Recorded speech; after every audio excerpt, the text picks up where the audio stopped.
We continue with our discussion on electromotive EMF or motional EMF. In last class, what we discussed was if you have a conductor PQ, say of length L, and this conductor was on a conducting rails or on a conducting material, and you were moving this conductor either towards left or towards the right. Since when you move this conductor towards the left, the flux through the loop was decreasing. So whenever flux was decreasing, there will be a voltage induced through the loop and a current flow through the loop. Similarly, if you move this conductor towards right, there is a change in flux, that is, there is an increase in flux, so there will be an induced voltage. So in a way, we explained this in terms of change in areas. When you move this towards left, since area decreases, when area decreases, so flux decreases because flux is proportional to B into A, where B is constant, so flux is proportional to area. As we move this towards left, area is decreasing. When area decreases, flux decreases. Flux decreases means there is change in flux. Whenever there is change in flux, there is an induced EMF.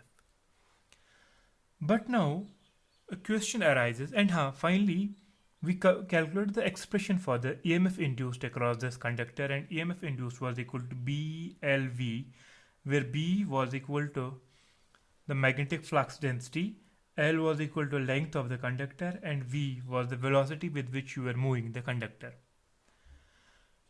Now a question arises.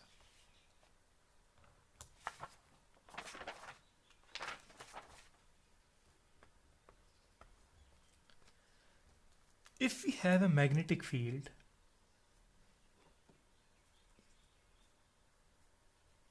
into the plane of page,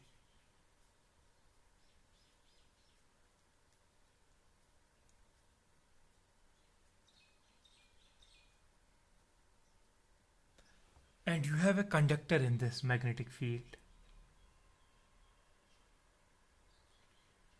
same case, the one I explained in the last lecture.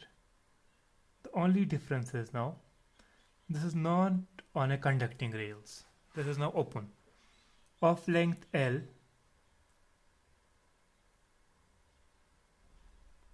in a magnetic flux density of intensity B, and you are moving this conductor with velocity V.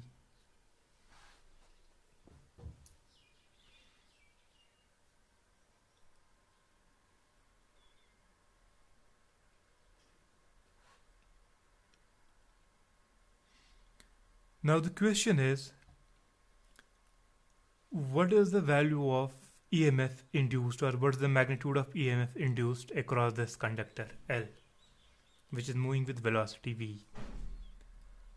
In the last lecture, we tried to explain this in terms of the change in areas. You remember this? Where we placed this on a conducting rail, and when we moved this towards left or right, basically area was changing, so flux was changing. Now here, how can you directly explain this? From the last discussion, we know the EMF induced across a conductor of length L moving with velocity V, EMF induced E is equivalent to BLV. This means if you have a conductor here like this, and you are moving this conductor either towards left or towards right, that is, you are moving this conductor perpendicular to the magnetic field, where magnetic field is into the plane of the page, there will be an induced voltage across this conductor is equivalent to BLV. Now my question is, how can you explain this induction of EMF in this conductor? Because from the earlier discussions that we had from the Faraday's laws, EMF was induced. Basically, Faraday's laws gave the expression for the EMF induced in the loop. Now we don't have a loop over here. You have a conductor which is moving in the magnetic field. And my question is, how does EMF gets induced in this conductor which is moving inside a field? Because if you remember from Faraday's laws, where E was equal to N d by dt of phi b, where phi b was b into A, you either have to change area, either have to change magnetic flux density, or have to change angle between the two, that's the orientation. Here nothing is changing. This expression was valid for the loops or closed loops. Here you have a single conductor, straight conductor, and how do you explain the voltage induced conductor is equal to BLV? We tried to explain this indirectly in the last lecture. We assumed that this was placed on a conducting rail, and then you moved this towards left or right, so area changed. Whenever area changes, that means flux changes. When flux changes, so EMF was induced. But how can you directly explain this happening here? There is another easier reason to explain this. The simpler logic to explain this. We already know, I will explain this using, we already know that moving charges experience a force in a magnetic field.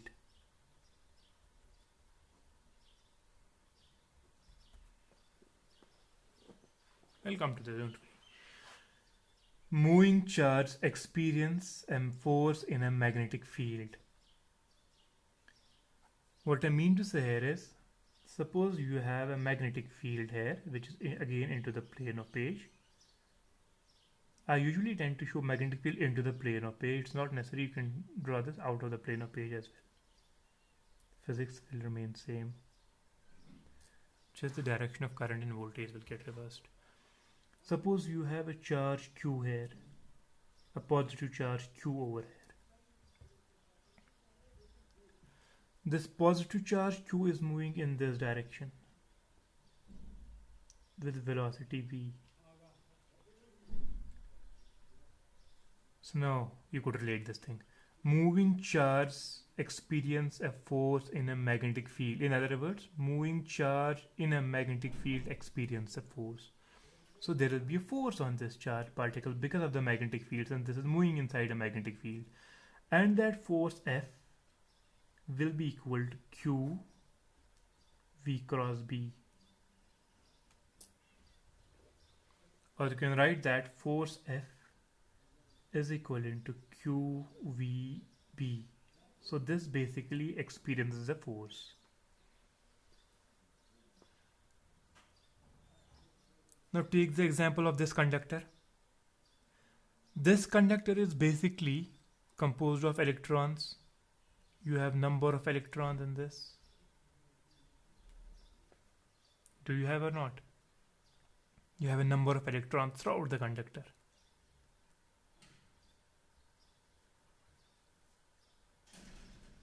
So now I'll draw this again here for the sake of clearness.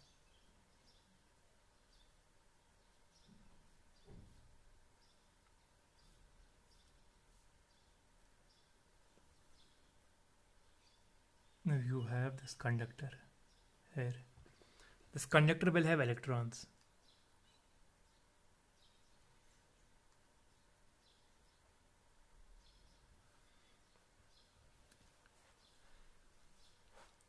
Since you are moving this conductor towards left,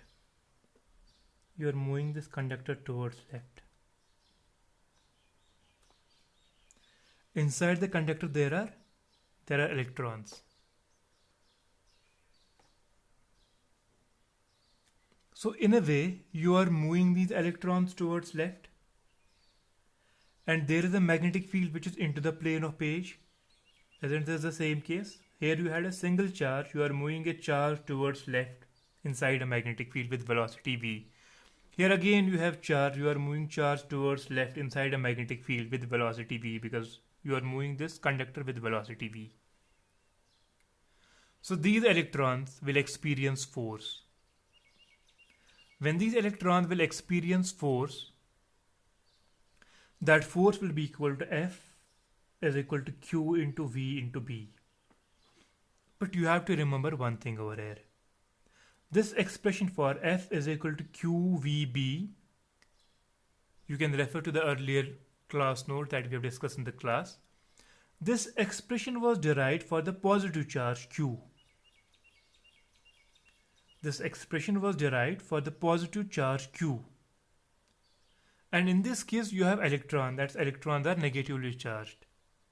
You can apply same equation to this case where you have negatively charged electrons. The only difference is, since these are negatively charged particle electrons, you are moving electrons towards left. You can imagine as if you are moving positive charge towards right.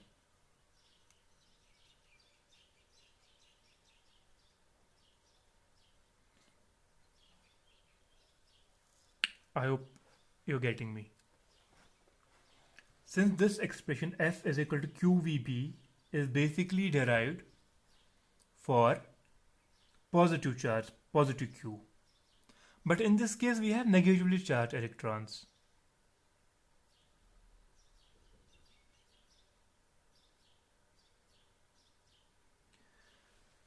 How can you modify this equation? Either this force will be negative, that means you will calculate as if these charges are positive and calculate the force, but the actual direction of force will be opposite because you will have a minus over here. In other words, how you can solve this problem is, since you have negatively charged electrons, you imagine these negatively charged electrons, you imagine positively charged particles in place of electrons, and these positively charged particles are not moving towards left, they are moving towards right. This is one and the same thing. Negative moving towards left is equal to positive moving towards right. Or alternatively, you can calculate this force equal to minus QVB. Then this will have an opposite direction to the direction of the positive, direction of the force in the positive charge. Had this been positive charge, let me explain this with the help of this example. Since you have this positive charge Q moving with velocity V towards left, magnetic field is into the plane of page. You have to rotate from V cross B. This is V in this direction. This is B into the plane of page. If you rotate V cross B here, this is towards me. So force on this will be in this direction.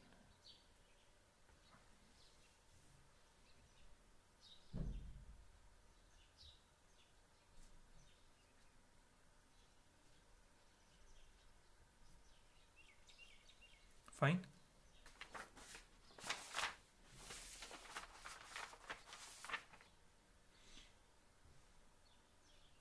You have to rotate from V cross B, so in this direction.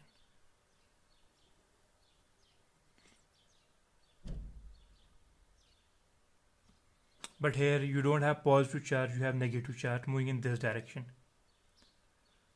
In other words, like you said here, V cross B is downwards. V cross B would have been downwards for positive, but for negative it will be upwards. So force on here, force on positive charge will be in downward direction. On this similar lines, using same reasoning, the force on negative charge will be in the opposite direction. So these negatively charged electrons will be pushed, they'll be pushed upwards.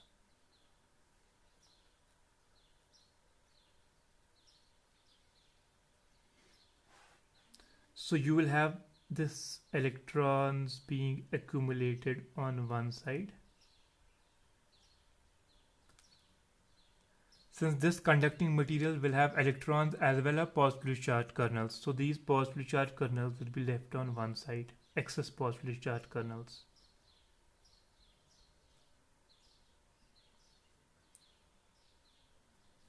Now if you have negative on this side, you have excess positive on this side. Isn't this the voltage difference or potential difference?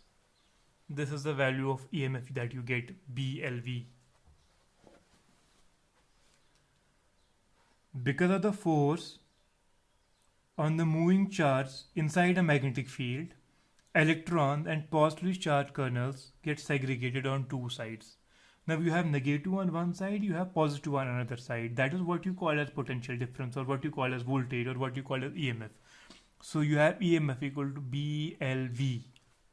Now the question is, how long will these negatively charged electrons keep on moving here? Will it happen indefinitely? No, it can't happen indefinitely. The reason is, initially when one electron goes from this place to this place, now we have an electron on this side, we have a positive charge on this side. Now again you have a force QVB on electron which moves an electron from here to here again. But this time, since one electron has already reached here, that electron will repel another electron. Now depending upon whether this FQVB force is more, or this this repulsion between electron and electron is more, it can either go here or it will stop. Let's suppose second electron will go here.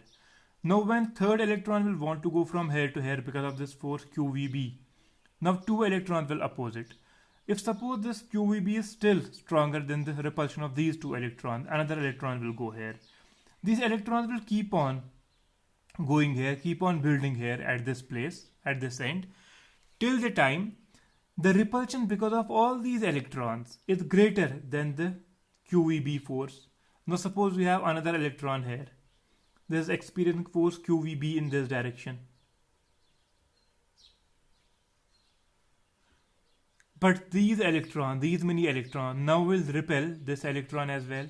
If the repulsion of all these electrons is greater than the force QVB, this electron can't come from here to here. So this process stops.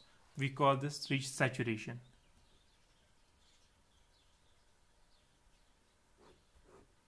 At saturation, no more electrons can travel from this place to this place. It is the voltage E equal to BLV that you get across the conductor. I've deliberately showed it that one electron will come here, then second electron will come here, but in practice this happens very instantaneously. It doesn't take time. One electron, then second electron. It happens in a very small amount of time. Fine. Now the question is, if I want to increase voltage across this conductor, how can I increase the voltage across this conductor? I can increase voltage across this conductor if you could somehow manage to get more electrons over here and more positive charge kernels over here. So this will be more positive, this will be more negative. So there will be a large voltage difference between the two ends. How can I manage to get large voltage across the two ends of the conductor? In order to get large voltage across the two sides, I need to push more electrons here. In order to get more electrons on this side, this force F should be more. This force F can be more either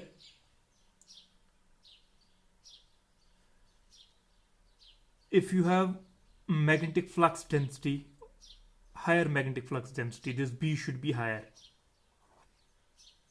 because then this F will be more electrons will reach here. Or this V should be higher. If this V is higher, F equal to QVB is higher, that is force on electrons is more the velocity, more the force. When this Fe is more, so more electrons will reach here till saturation. So you will have more EMF across the ends of the conductor. This is how basically you explain the motional EMF.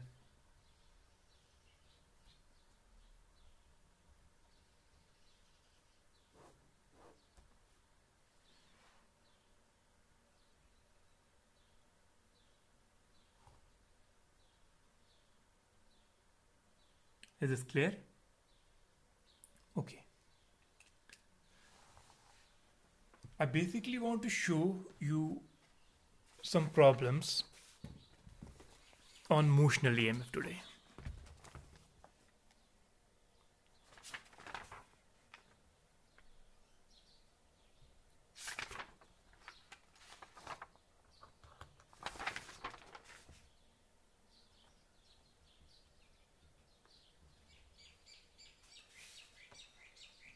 It's given that you have a magnetic field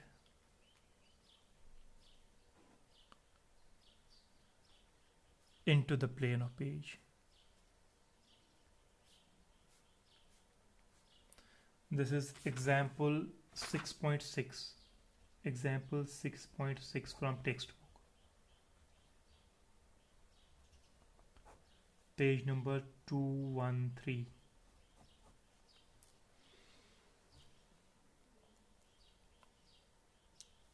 And in this magnetic field, you have a conducting rod.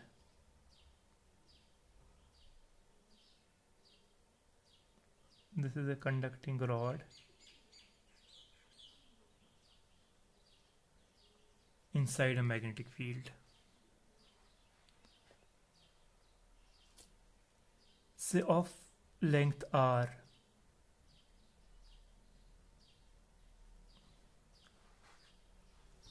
This conducting rod is moving in a circle about this point. This is moving in this circle of radius r.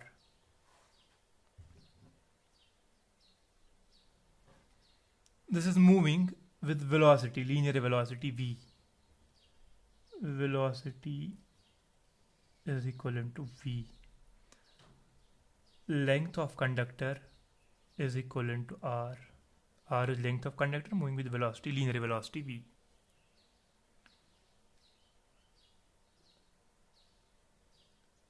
And what we have to answer is we have to calculate induced EMF E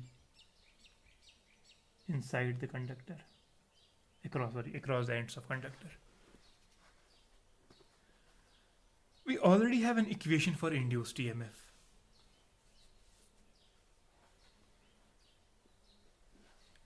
We know induced EMF E is equivalent to BLV, where B is magnetic flux density, that's given here B. L is length of conductor and V is velocity of the conductor. Fine.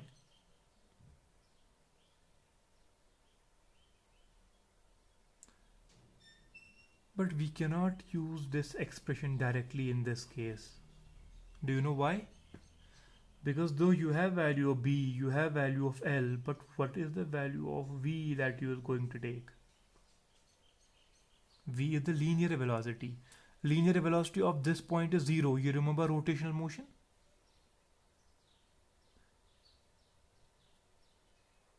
V here is 0. V here is maximum. So what value of V will you take? Will you take 0 or will you take V? You may argue we'll take V average. We'll find out what should we take. But the proper procedure is to use integration in these cases.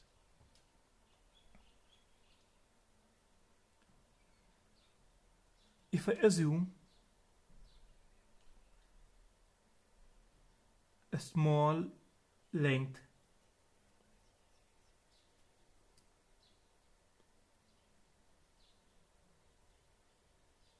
dr over here, a small length dr,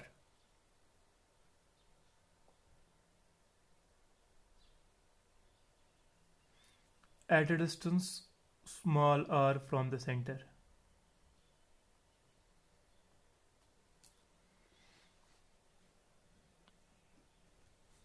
This is a very small distance dr.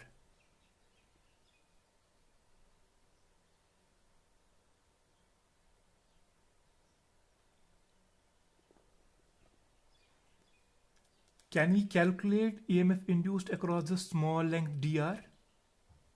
Definitely we can. We'll write this small dE is equivalent to magnetic flux density, B is constant, length L is length small length dr,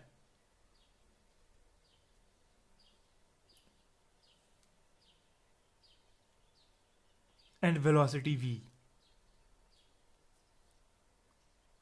What is velocity V of this small portion, linear velocity? Let me call this for time being as VR.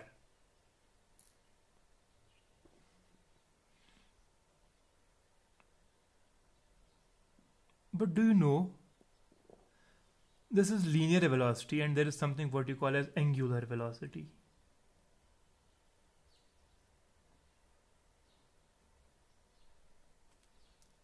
Though linear velocity of this point is 0 and this point is maximum, but angular velocity of all the points stays the same from the rotational dynamics chapter or rotational motion chapter. Angular velocity omega is constant throughout. And there's the equation between linear velocity v and angular velocity omega. That is v is equivalent to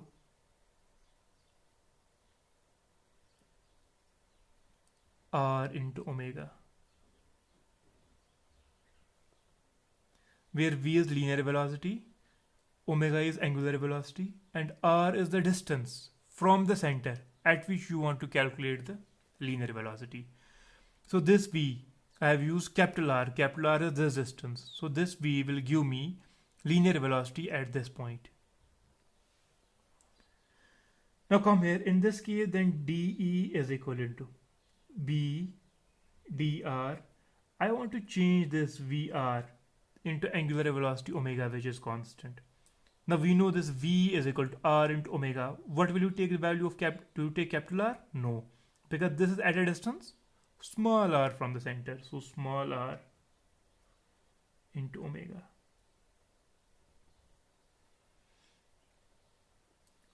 Or I can write this as dE, voltage induced across the small element dr, is equivalent to b r omega dr. Or you can also write as dE is equal to b omega r dr. But we want to calculate the total voltage induced across this conductor. So we will integrate this. E is equivalent to integration of dE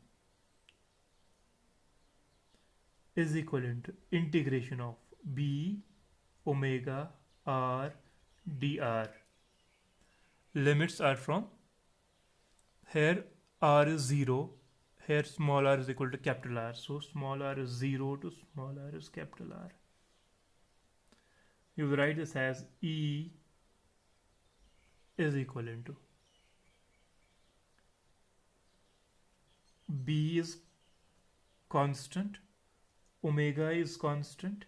This becomes 0 to r, small r into dr. We know E is equivalent to B omega.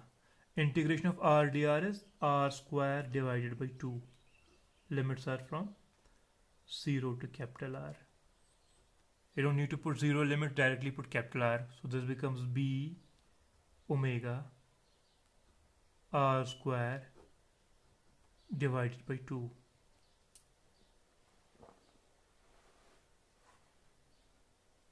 So B omega r square divided by 2 is the total voltage that will be induced across this conductor, which is rotating with angular velocity omega.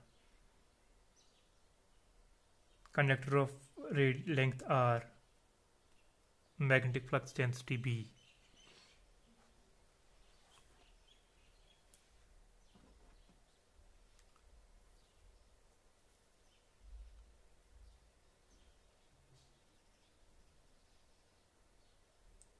For competitive exams, you can directly remember to calculate this from this expression.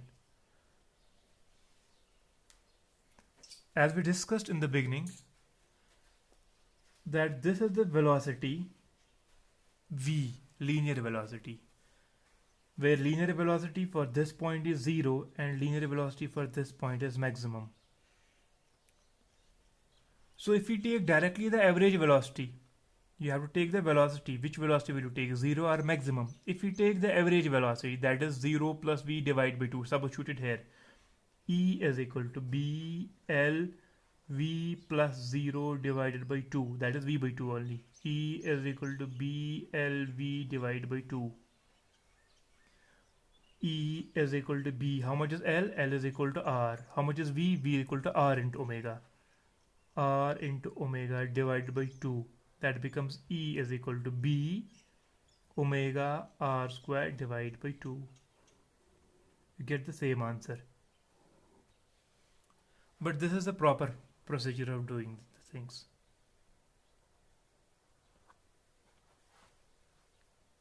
You can use this in competitive exams, but this is the proper procedure of doing the things.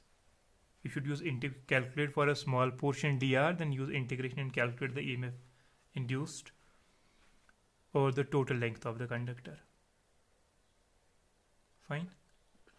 We'll continue with some more problems in next lecture, inshallah.